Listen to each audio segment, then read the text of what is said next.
नमो अरिहंताणं नमो सिद्धाणं नमो आयरीयाणं नमो वज्झायाणं नमो लोये सव्यसाहूनम् एष सुरासुरमणुसं वन्दितं धोतघायिकं ममलं प्रणमामि वड्डमाणं तीर्थं धम्मस्य कथारम्।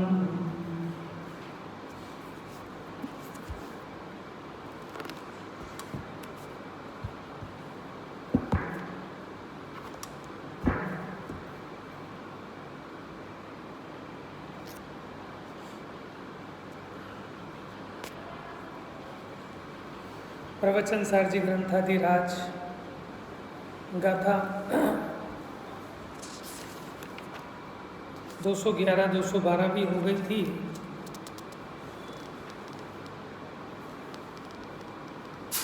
दो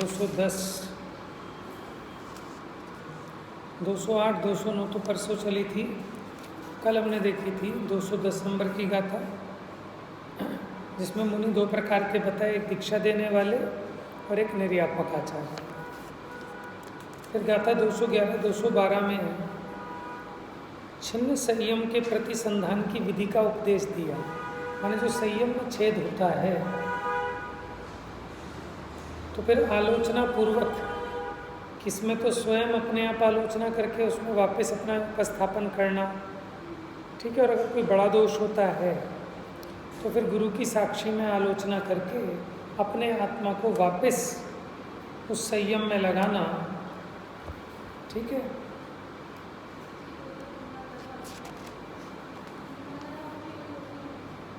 क्या होती है?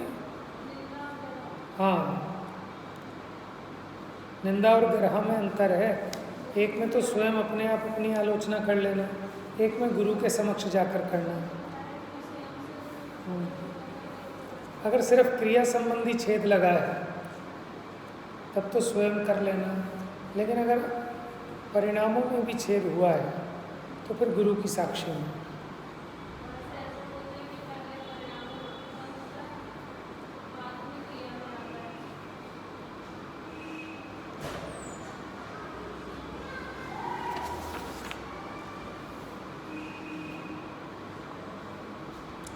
आइए पेज नंबर 392।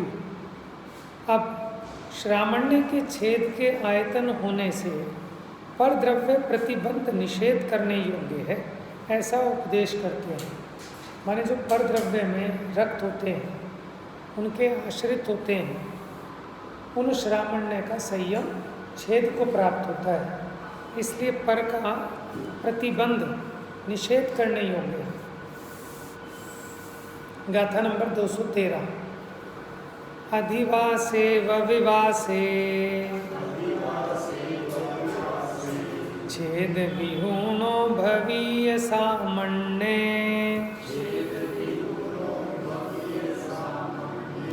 समणो निहरदु नित्यम् परिहरमाणो निबन्धानि।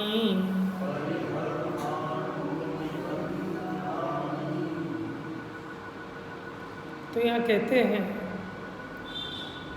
अधिवास में या विवास में। अधिवास माने या तो आत्मा में अथवा गुरुओं की सन्निधि में बसते हुए, और विवासे माने कि गुरुओं से भिन्न अलग बसते हुए। छेद विहूणा, छेद भी हमने पीछे बताया ना, माने दोष रहित होकर। भवीय सामण्य, कि चाहे आप गुरु की सन्निधि में रहें, चाहे गुरु से अलग रहें,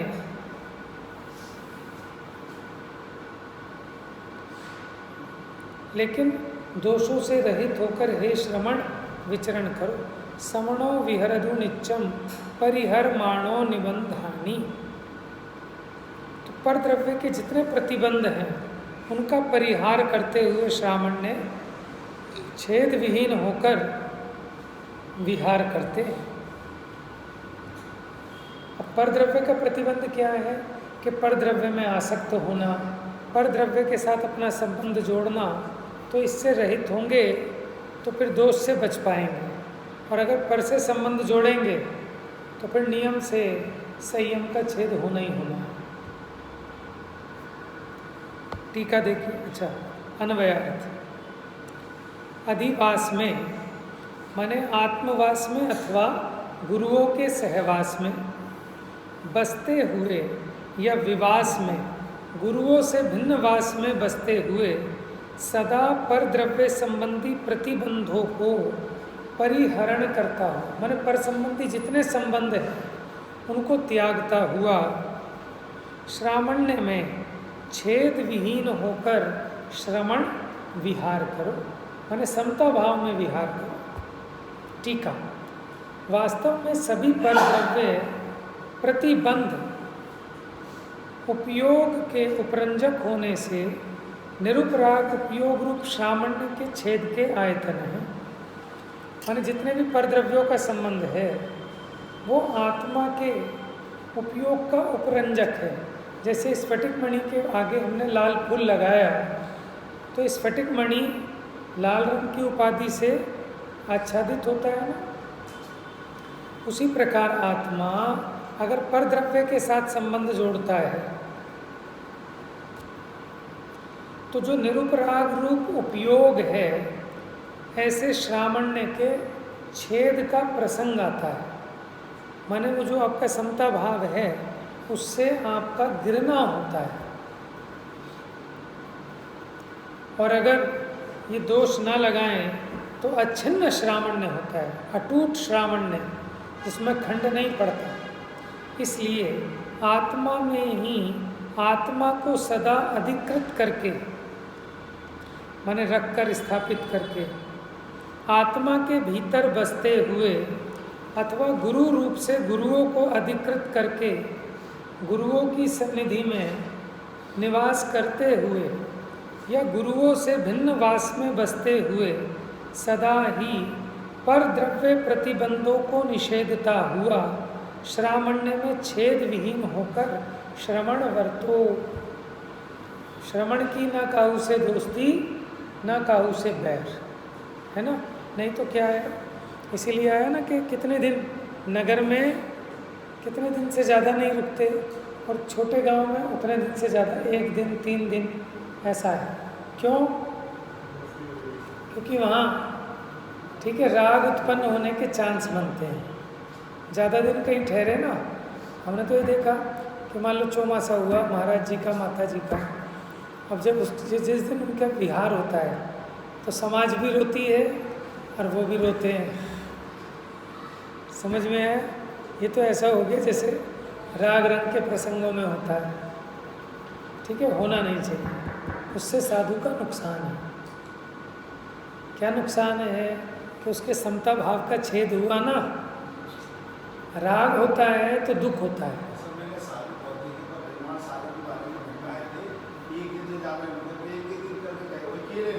उनके बड़े चर्चे सुने हमने भी कि बहुत दुर्लभ हैं ऐसे। सुमत भाई साहब भी गोष्ठी करते थे ना उनके साथ।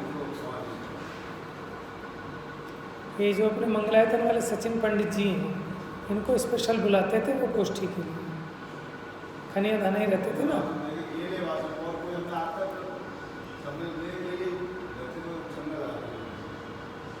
तो देखो कितने लोग जानते होंगे उन्हें, कोई नहीं जानता। कोई बुला के भी राजी नहीं होता है सबको। सबको कैसे चाहिए? धमाधम वाले जो भीड़ ज़्यादा जुटा ले। आज के टाइम में सच्ची बात करोगे तो किसे अच्छी लग रही है? सब विषय भोग के लोलुपी है। अभी आप यहाँ रंगारंग कार्यक्रम रखवा दो, ठीक है, कवियों को बुलवा लो, ठीक है, मेला जुड़वा लो, फिल्मों के हीरो हीरोइन को बुला लो, तो एक खचाखच भर जाएगा सब।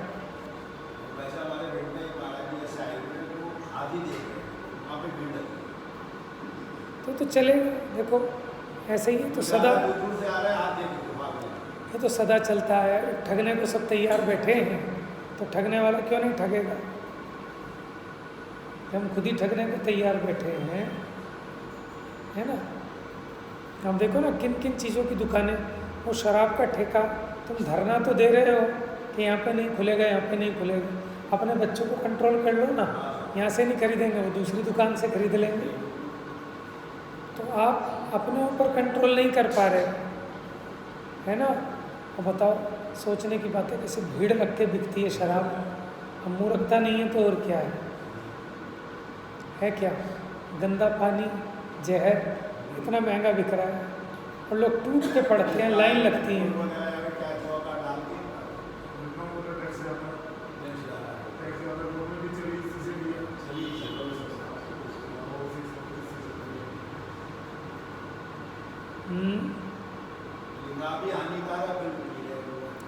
तो भी है नहीं आश्चर्य, ऐसे ही अज्ञान मोह दुख का कारण है, लेकिन फिर भी इस मोह मदिरा को पी के आनंद मान रहे हैं।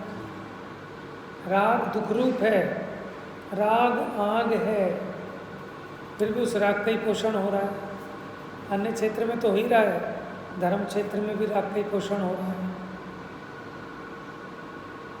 एक ने आपको नई बात में सुनी, नई चीज हो रही है, इसलिए हमारे बहुत हो रहा है, थोड़ा जो सचल कर रहे हैं। एक गाड़ी हमारा बहुत लंबी थी, तो कोई आ देगा तो आदमी ले ले, आप 1000 रुपये जमा करना पड़ेगा एक आदमी, तो वो वही 8-10 हज़ार रुपये का बन के गाड़ी में व्यवस्था है, सारी व्यवस्था पर बात है, गवर्नमेंट वगैरह बता पीछे पीछे सब बना के गाड़ी में, लंबी सी गाड़ी है। तो इसीलिए दातार भी ज्ञानी ही दातार होता है, अज्ञानी दातार नहीं होता। क्योंकि दाता के जो गुण है ना, विज्ञान, विवेक, क्षमा, संतोष, अलोलुपता, ये सब ज्ञानी में ही हो सकते हैं। अज्ञानी को कुछ खबर ही नहीं है, वो तो जहाँ भीड़ देखता है वहीं चल देता है। लेकिन सत्य का निर्णय संख्या से नहीं होता, समझ में आए। ये तो अपने मुमुक्षुओं के यही हैं कि जो होल खचाखच भर जाते हैं स्वाध्याय के नाम पे, समझ में। नहीं तो अब 4 लोग को बिठा के दिखाओ जरा स्वाध्याय के लिए।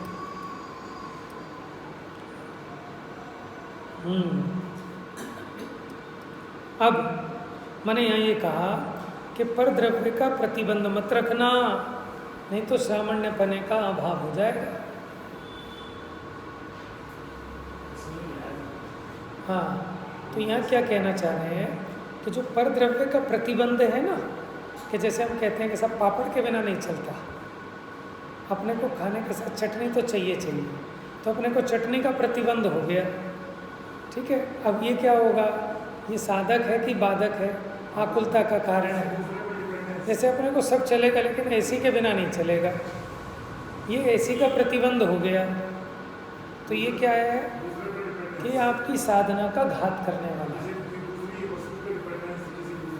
तो ऐसे ही श्रवण, अगर पर द्रव्य का प्रतिबंध उसको रहे कि भाई मुझे ये चीज़ चाहिए, मुझे वो चाहिए, पर द्रव्य का आश्रय रहे, तो फिर उसके श्रवणपने में छेद लगता है, दोष लगते हैं, श्रावण्यपने का घात होता है।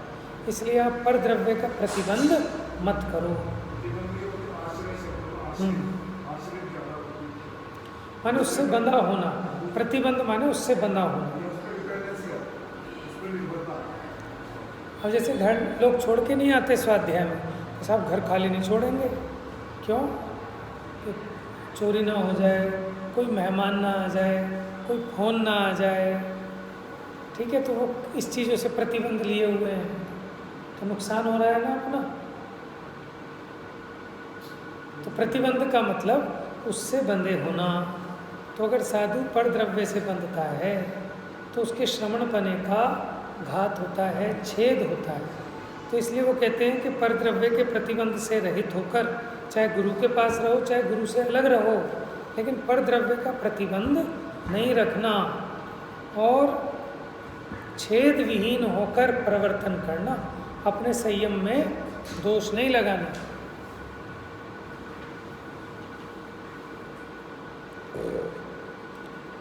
और कहते हैं श्रामण्य की पूर्णता का आयतन होने से स्वद्रव्य में ही प्रतिबंध करने योग्य है। अगर आपको एग्रीमेंट करना है, बंधना है, तो अपने से बंधो, अपने से जुड़ो, पर से नहीं। आइए गाथा नंबर 214 चरदि निबद्धो नित्यम। चरदि माने विचरण करना, निबद्ध माने उससे प्रतिबंधित होकर, प्रतिबद्ध होकर। चरदि निबद्धो नित्यम, नित्यम माने नित्य। समणो नाणम ही दंसण मुहम्मी।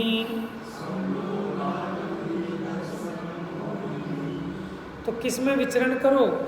श्रवण नाणमी माने ज्ञान में और दर्शन में विचरण करो, ज्ञान में और दर्शन में लीन हो।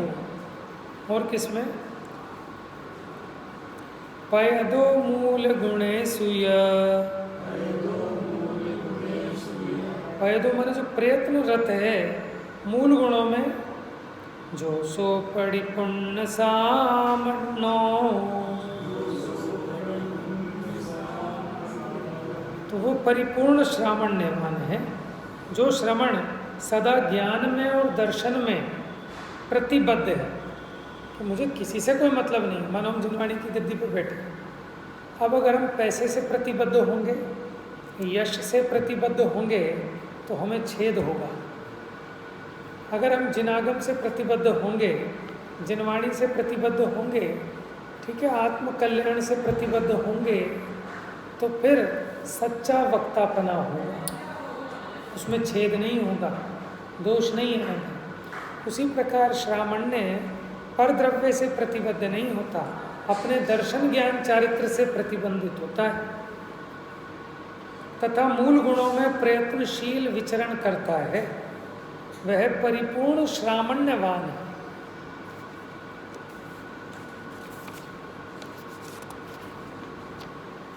टीका देखिए, पेज नंबर 394,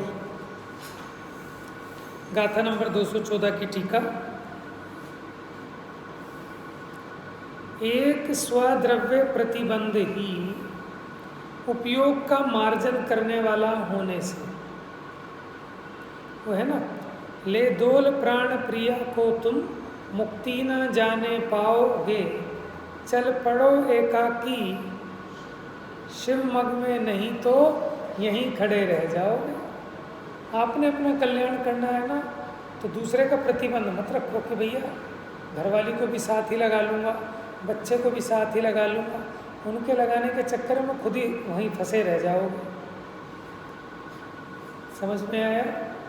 तो ऐसे यहाँ कह रहे हैं कि परद्रव्य के साथ प्रतिबंधित नहीं रहना। अपने दर्शन ज्ञान स्वभाव में जो मुनि प्रतिबंधित होते हैं, प्रतिबद्ध होते हैं। देखिए टीका, एक स्वद्रव्य प्रतिबंध ही उपयोग का मार्जन करने वाला है। मार्जन माने परिमार्जन, शुद्धि, उपयोग की शुद्धि करने वाला क्या है? पर के संपर्क में जाओगे, उपयोग खराब होना ही होना है, थकान होनी ही होनी है। इसलिए एकांत बैठो, शांत बैठो। लेकिन ये जीव 2 मिनट भी एकांत बैठ के राजी नहीं है। शांति, इसको शांति अच्छी नहीं लगती। खाली होगा तो वो मोबाइल है ना, फिर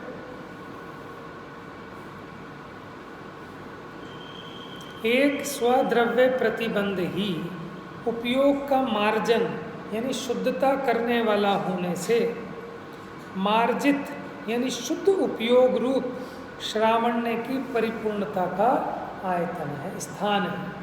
तो श्रावण्य की परिपूर्णता का स्थान क्या है? अपने स्वयं में प्रतिबद्ध होना, और पर में प्रतिबद्ध होना वो श्रावण्य के घात का स्थान है। तो इसलिए बुरे स्थान में नहीं जाना चाहिए ना, तो वो छेद का स्थान है। इसलिए पर द्रव्य से प्रतिबद्ध नहीं होना।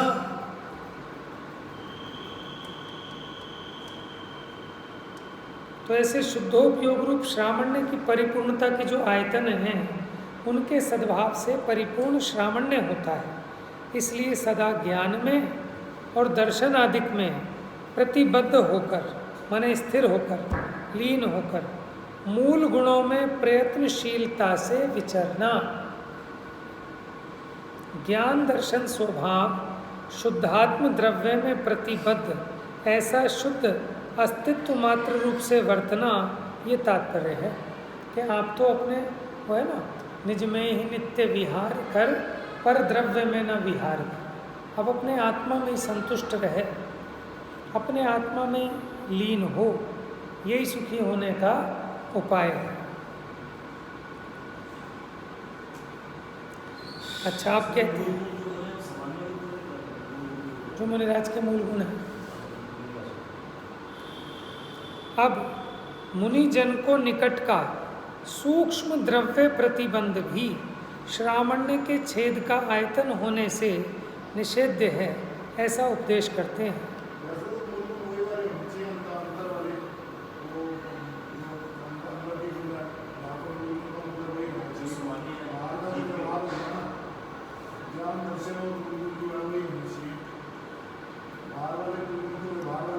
व्यवहार वाले हो गए, लेकिन उसका और परिणामों का निमित्त नैमित्तिक संबंध जानकर समझाना तो उसी से पड़ेगा ना। किसी को जैसे वीतराग परिणाम बताना हो तो कैसे समझाओगे, बताओ कि वीतराग परिणाम क्या होता है।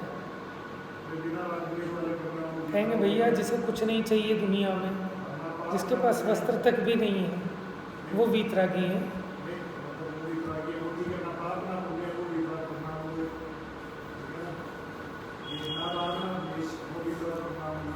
हाँ, लेकिन बस इतना है ना, इसको और आसान करके समझाया कि ना तो किसी को आशीर्वाद देते ना किसी को मारते, ऐसे तो समझाएंगे उसको, इससे पता चलेगा हाँ कि राग द्वेष से रहित है। मतलब क्या कि हमारे जो भगवान हैं वो ना तो आशीर्वाद देते और ना किसी को त्रिशूल से मारते।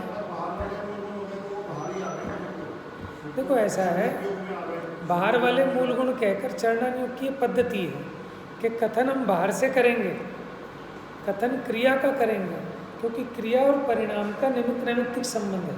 हम जो क्रिया सुधारने का उपदेश देते हैं तो कोई अकेली क्रिया सुधारने के लिए नहीं, तो इसीलिए तो हम कह रहे हैं ना कि दोनों बातें आ जाएंगी उसमें।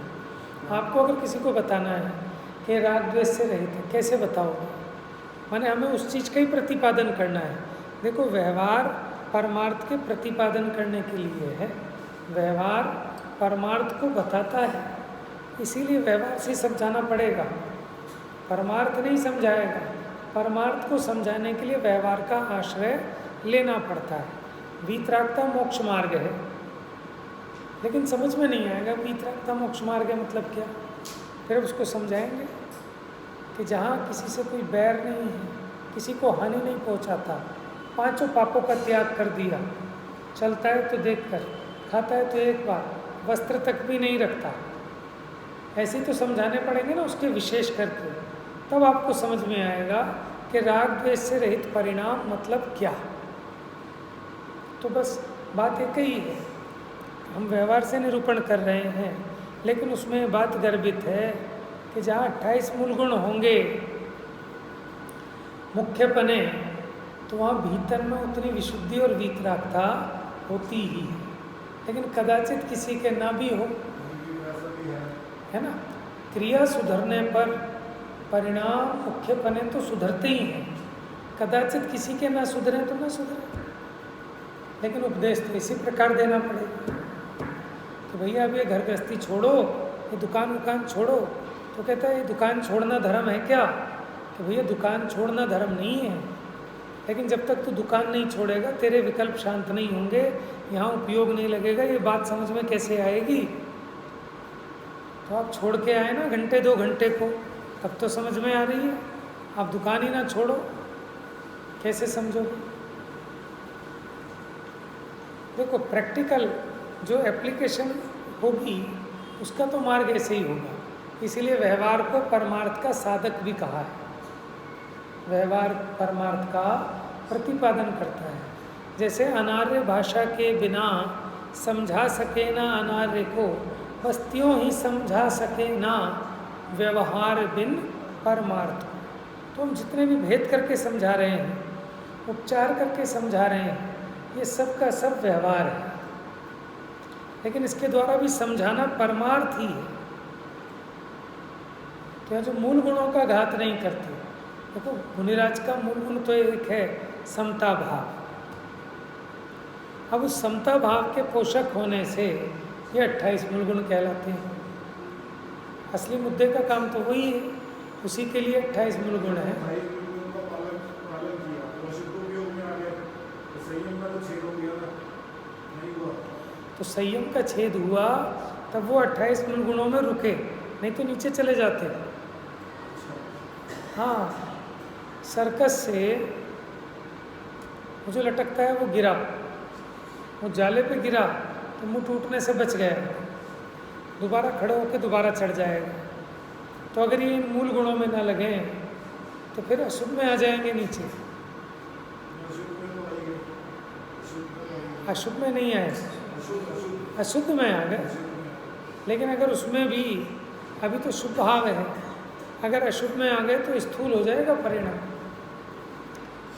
माने इनके मूल गुण हैं क्या, देखो आप कि वो सारे के सारे मूल गुण ऐसे हैं। बाहर में देखें तो जीव दया की मुख्यता, सजगता, सावधानी अथवा तत्व विचार की मुख्यता, अपने दोषों का आलोचन, प्रतिक्रमण, माने किसी तरह भीतर जाए। गजब की शैली है जैन दर्शन की, कहीं कोई लीकेज की गुंजाइश नहीं है। ऐसा मैंने चारों नियमों का ऐसा निरूपण किया कि जो जीव अगर जिन धर्म की मूल आमनाय में आ गया तो इसका कल्याण अवश्यम भावी है, हो गई हो। आचार्यों ने अपनी तरफ से पूरी मेहनत की है। अब जिसकी होनहारी खराब हो तो क्या करें, उसके लिए तो अमृत भी जहर बन जाता है। हाँ जी,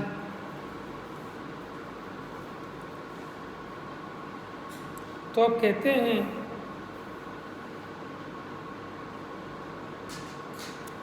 मुनिजन को निकट का सूक्ष्म पर द्रव्य प्रतिबंध भी श्रामण्य के छेद का आयतन होने से निषेध है।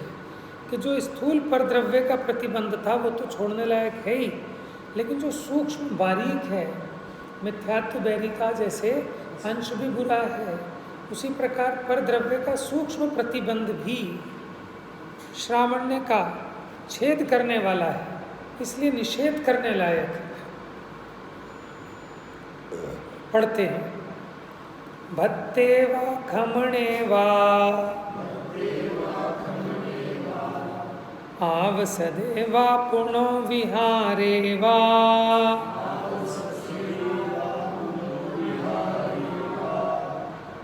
उवधिम ही वा निबद्धम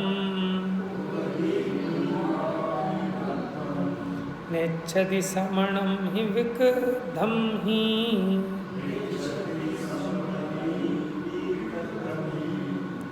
क्या कह रहे हैं यहाँ पर, भक्ते वा खमणे वा, भक्ते माने भोजन में, खमणे माने छपण में, माने उपवास में, आवास में और विहार में,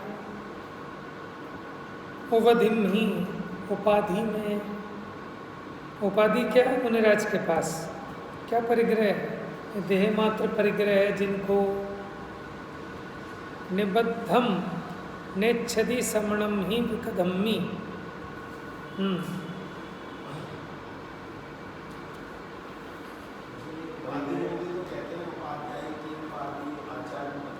हाँ, उपाधि, उपाधि किसे कहते हैं, जो ऊपर से दी गई है, वो जन्म से थोड़ी ही होती है, ऊपर से रख से जो ला दी गई वो उपाधि है।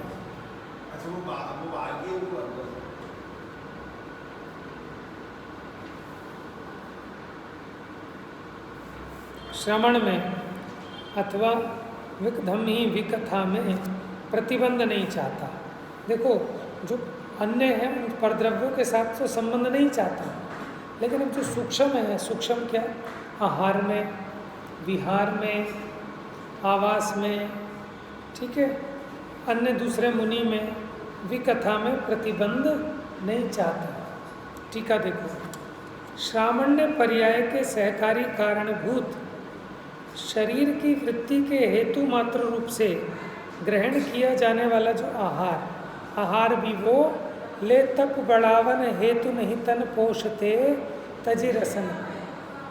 वो भी संयम की साधना बढ़ाने के लिए, रस के पोषण के लिए नहीं, सिर्फ तप को बढ़ाने के लिए आहार लेते हैं। हाँ,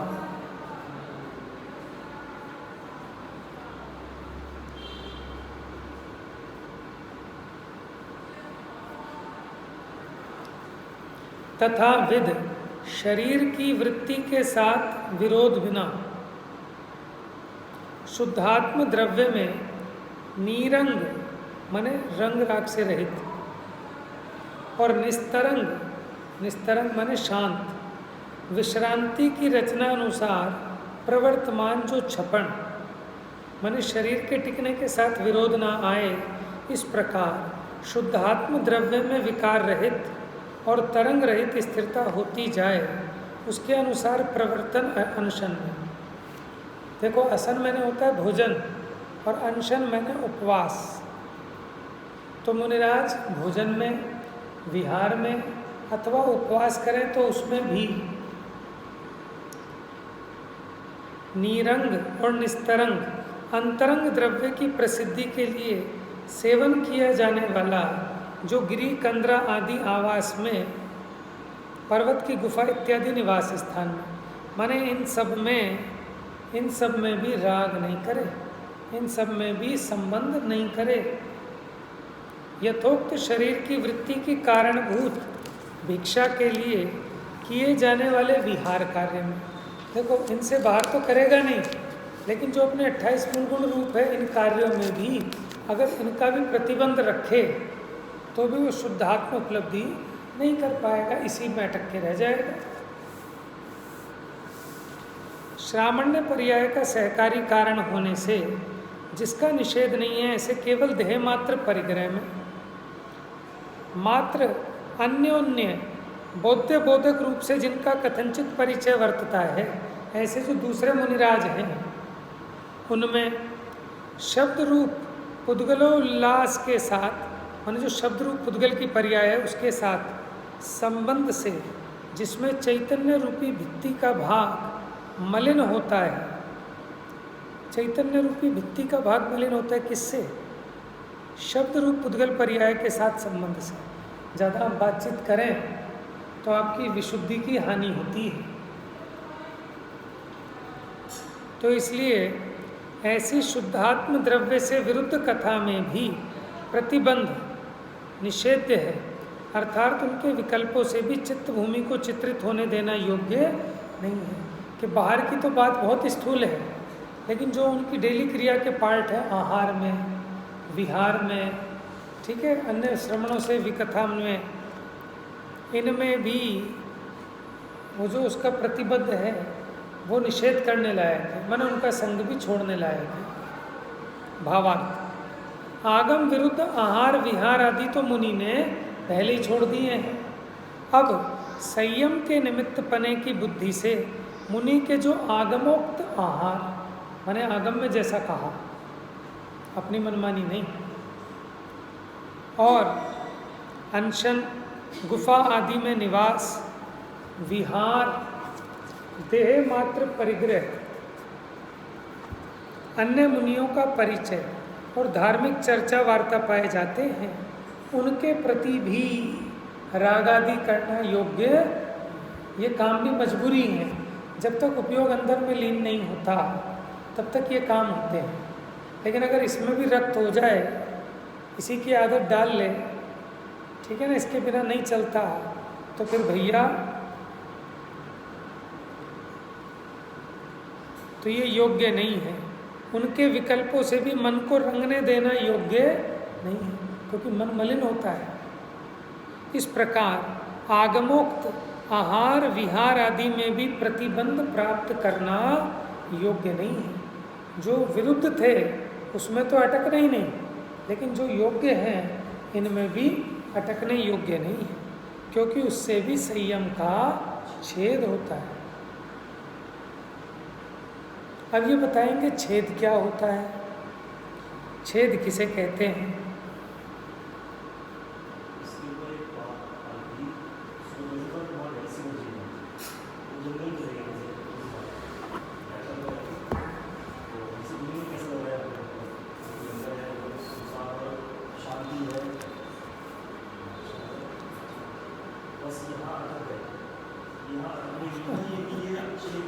सही बात है।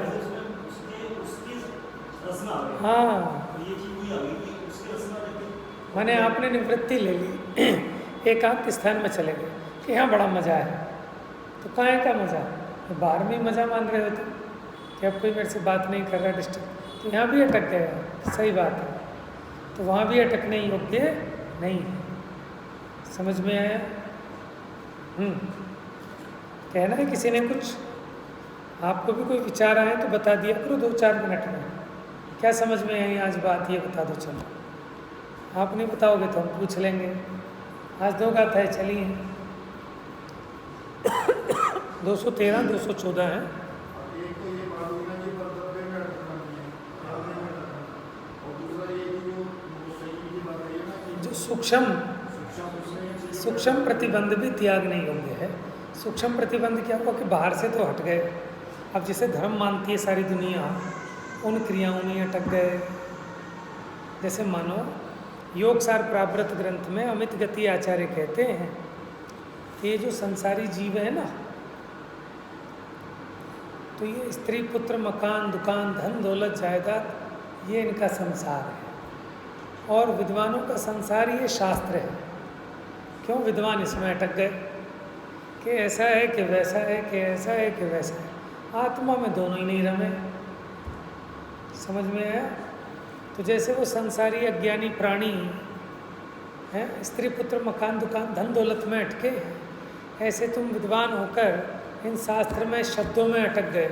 हे पांडे, हे पांडे, तू कण को छोड़कर तू सी ही कूदता है।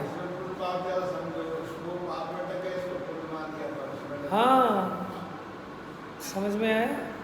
लेकिन करना क्या था ये नहीं समझा।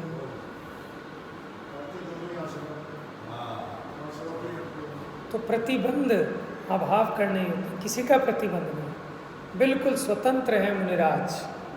समझ में? देह का भी जिनको प्रतिबंध नहीं है, यह देह है ना, इसके मान लो बच्चा ले जाओ आप अपने साथ, आप गए, मानो पेमेंट लेने गए आप आसाम, अपने पोते को ले जाओ साथ में, तो क्या हो जाएगा आपका? मज़ा आएगा कि दिमाग खराब हो जाएगा? भले ही आपको बड़ा प्रेम हो उससे, लेकिन अब प्रतिबंध हो गया ना, और राग आपको दुखी करेगा। चलो उसका प्रतिबंध हटा दिया आपने, अपने शरीर का प्रतिबंध है तो भी आप दुखी रहोगे। नहीं भैया, इसको बढ़िया नहलाना है, बढ़िया खिलाना है, बढ़िया सुलाना है, तो जिस काम को आप करना चाहते हो उस काम में बाधा पैदा होगी। जिसको पेपर में टॉप करना है वो बालक बाहर का तो सब त्याग करता ही है, कहीं नहीं आता, कहीं नहीं जाता, लेकिन घर में भी मम्मी पापा से भी फालतू बात नहीं करता, इस शरीर का भी मोह छोड़ता है। तो भाई रजाई ओढ़ के बैठ के पढ़ लूँ, तो बस रजाई ओढ़ के तो नींद ही आएगी, पढ़ाई तो होएगी नहीं, तो वो ठंड भी सहता है, लेकिन कितनी ठंड कि जिससे मेरे इसमें बाधा ना पड़े। ज़्यादा भी गर्माई आ जाएगी तो नींद आ जाएगी। समझ में आया? थोड़े बहुत मच्छर भी काटते रहने चाहिए तो नींद नहीं आएगी, और ज़्यादा मच्छर काटेंगे तो फिर उपयोग भ्रमित होगा। अब सोचो, वो सारे उपाय उसकी पढ़ाई के लिए हैं। ऐसे मुनिराज भी जो 28 मूलगुण का पालन कर रहे हैं, चर्या कर रहे हैं, अपने शुद्धोपयोग के लिए, अगर शुद्धोपयोग नहीं हुआ तो फिर उन सबका कोई लाभ नहीं। ठीक है ना? टारगेट किसका है कि शुद्धोपयोग। तो शुद्धोपयोग की दृष्टि से ही तत्व का विचार, शुद्धोपयोग की दृष्टि से ही आहार, कि मेरे वो शुद्धोपयोग बढ़े, उसी के लिए आहार कर रहे हैं। आहार का त्याग कर रहे हैं तो भी एक ही भावना है कि अपने में लगना है। समझ में आया ना? चलिए शेष चर्चा करें। जा वाणी के ज्ञान से सूझे लोकालो, सो वाणी मस्तक नमो।